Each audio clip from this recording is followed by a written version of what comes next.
In the village of Havenbrook, where rooftops wore caps of morning mist and fireflies danced like tiny stars at dusk, there stood an old lantern shop at the end of Maple Street. It had no sign, only a single glowing lantern that never went out, hanging above the door like a promise.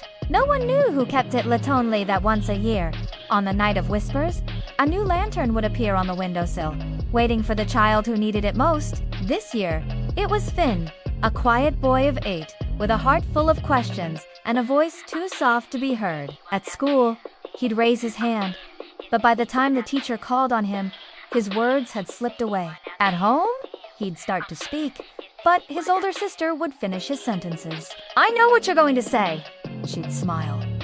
But she didn't, not really. Finn felt invisible, not like a ghost, but like a whisper in a room full of noise. On the night of whispers, he wandered to the lantern shop, drawn by the soft golden glow. There, on the sill, sat a lantern shaped like a teardrop, its glass etched with swirling vines and tiny stars. As soon as Finn touched it, the flame inside flickered to life, not with fire, but with light made of music.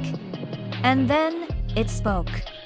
Not in words, in a hum that matched his heartbeat. When he carried it home, the lantern glowed brighter every time he tried to speak.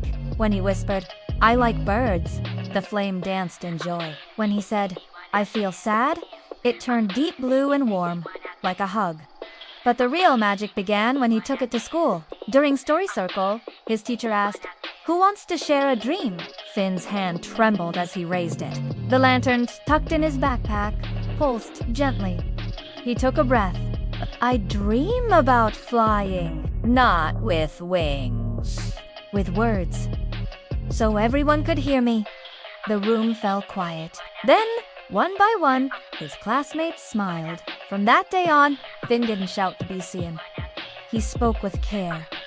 And the lantern? It didn't need to glow as brightly because Finn had learned to light himself up from within. Moral of the story: your voice matters not because it's loud, but because it's yours. True courage isn't speaking first.